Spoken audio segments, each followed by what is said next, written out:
Good morning, YouTube. Welcome to the Reptile Barn. I am here with Cassie. She's going to help me with my video today. I have been thinking about trends in the reptile hobby or trends that I think will start in the reptile hobby. So I want to share them with you and just see what you guys think. If you agree with me, if you disagree with me. The thing that kind of made me start thinking about this was will anything ever catch ball pythons in popularity, right? They're small, they're friendly, there's the best variety of morphs in any reptile, hands down, in ball pythons.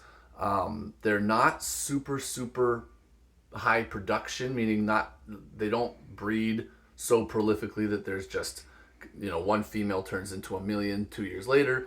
There's just a lot of reasons why they're very popular. Their husbandry is very easy. A couple of the biggest breeders way back in the day got into ball pythons, and that is very important.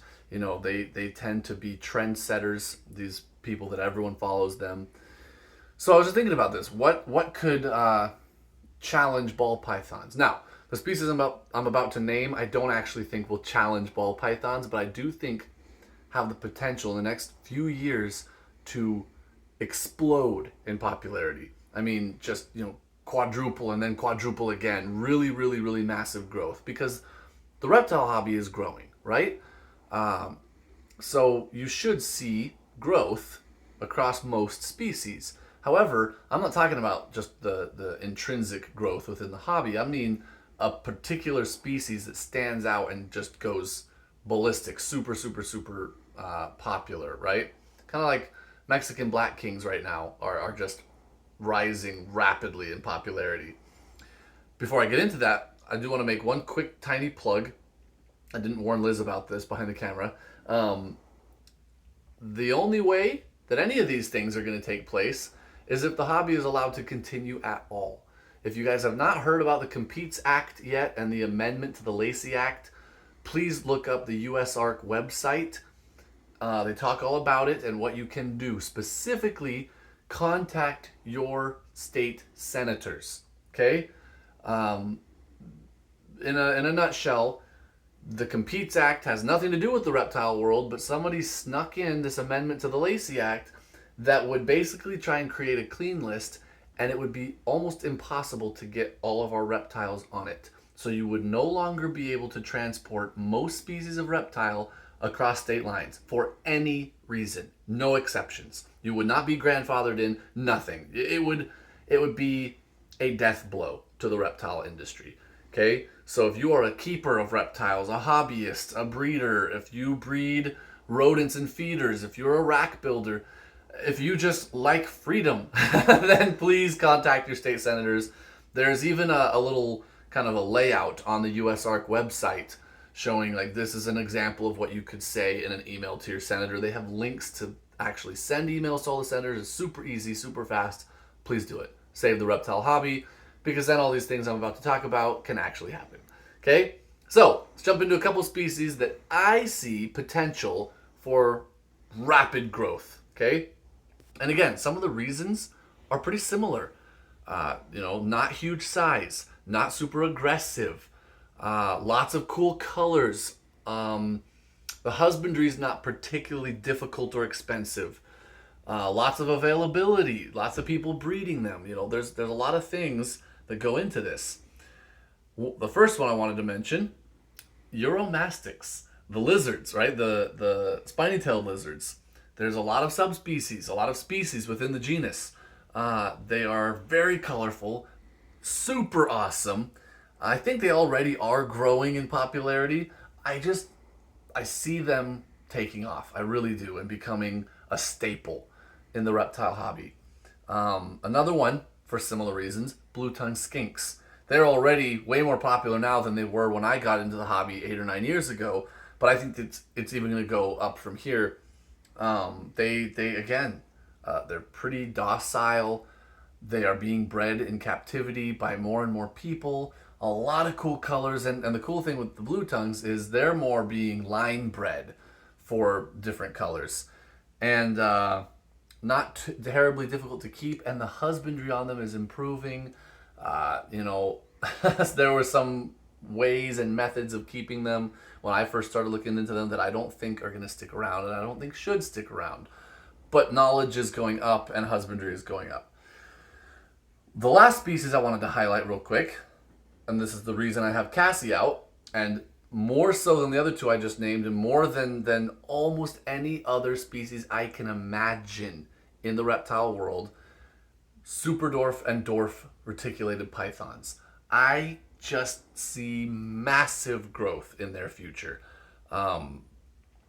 They are such smart, inquisitive snakes. The captive bred ones are friendly as could be. Like any captive bred python, you know, you work with it in a little bit, you handle it regularly, and they are just phenomenal. Their temperament. They eat like machines. You know, some pythons and boas do not eat like machines. Ball pythons get the bad rap, but several species, they just aren't great eaters, right? By nature, it's not that they're sick or something. They are picky, or they don't feel hungry that often. These guys always feel hungry. You know, if it's an adult, you know, and it's the middle of breeding season, they might take a specific breeding season fast, but that's about it. They really, really, really like food. The morphs are phenomenal, and more mainland retic morphs are being moved into the dwarf and super dwarf.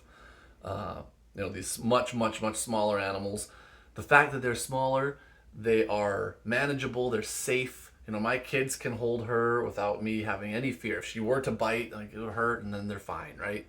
And not that she's ever bitten, but my point is just, I don't look really at, oh, I gotta pick the species I think will be a great investment. But if I did, I promise I'd have a lot more of these guys. I really think they're gonna be super popular in the very near future. Again, this is a species that is growing in popularity already. I'm not some sort of, you know, I'm not prophesying here. I just think that the potential and the reasons people like snakes, almost every single one of those reasons, these guys check the box.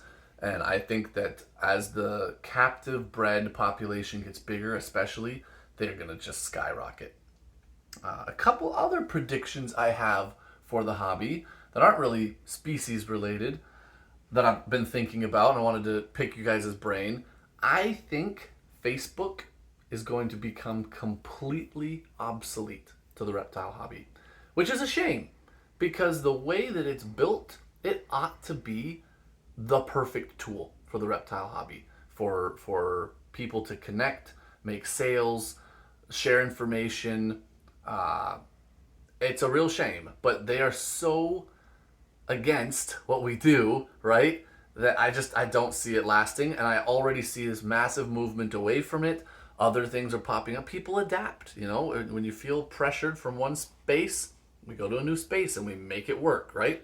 And I see people going more to Discord, a lot more ability on YouTube to build communities now. I just even Morph Market, they have their community stuff, their what do they call them, the forums and things. Mm-hmm. So I just don't think Facebook is going to be relevant to the reptile world fairly soon, and that's not a bad thing. One less social media in my life would be spectacular. But I don't know. I think that it's going to die off in the reptile hobby. It's becoming more and more difficult to do business there, to even just seek basic information there. People are so angry there all the time at everybody. I just think it's going to go away. The last thing I wanted to bring up, and again, I welcome comments about this. I feel like, and I might not be the best one to point this out because I don't spend enough time perusing the various social medias, but it seems like the young upcoming generation of reptile keepers is pretty against rack systems. And I'm not making this video to say whether they're wrong or right. I just see the trend. I think there is really a will among keepers to move towards some other form of housing our snakes, right? I have racks. You guys know, if you've watched any of my videos, you know I have racks. I don't love it, honestly. And I have ideas always churning in my head to kind of move away from that a little bit. But I see some people that really, really don't like it. And I think that's going to take hold. I really do. Love it or hate it. And, some of the major breeders fight against that viciously. They really do. They will argue in favor of rack systems until they are blue in the face. And maybe they're completely correct. Again, this is not a video saying yay or nay. I'm just pointing out a trend that I see that I think is going to strengthen, not weaken. I think that rack systems eventually will phase out of our hobby much more so than I think a lot of breeders think. And maybe that would be a good thing. I don't know. Again, it would require massive innovation. And some people are like, well, it's impossible. It's the only way to have the space efficiency and blah, blah, blah, blah. Well, you know what? When large groups of people see a problem in the world, they're pretty darn good at coming up with solutions, at alternatives. Historically, that's what sets humans apart from the rest of the natural world, right? We are just so good at finding unique fixes to things. So anyway, I would not be surprised at all if a new standard of keeping large numbers of snakes found its way into the hobby and ultimately challenges rack systems for the industry standard.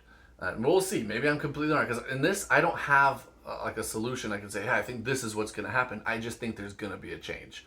I see enough angst from especially the people who, here in 10, 15 years are going to take over the hobby, to move away from that. So I think they will. I think they'll find a way. And hopefully if they do, it's for the right reasons, not just to kind of oust the older generation, but to try and make an improvement in the husbandry of our animals, right? So that's all I've got. Just my predictions for trends in the reptile industry. I think most of those things are very positive, right? Facebook being so anti-animal and anti the reptile industry, that's not a good thing, but we'll find a way to adapt and we won't need them anymore. It'll be fine. A lot of you guys probably aren't on Facebook. What are you even talking about? Facebook and the reptile world? But it used to be a staple, right? The Facebook groups are still huge. People promote their business on Facebook a lot in the reptile world, but I think it's going to go away. I really do. Anyway, but the rest of these changes would be positive changes, right? Beautiful species like this getting highlighted more, becoming more popular, being alternatives. I would love it if someday, you go into a pet store, hopefully a good reptile specialized pet store, not like a big giant chain pet store. But anyway, your typical neighborhood pet store looking for your reptiles, and instead of just, there's a leopard gecko, there's a corn snake, there's a ball python, you saw a super dwarf retic. I just think that'd be so cool. And some of you guys are lucky enough to live close to really high-end reptile stores, and you see that already. But for most people, that is not the case. If you have reptiles in a pet store, there's a small number of species that are regularly available, right? I just think if you could just see more species take off and really become popular so that they were widespread, we would just be able to grow the hobby even more, which is always a good thing. Anyway, that's all I've got to say. Thank you guys so much for watching. Until next time, we're the Reptile Barn.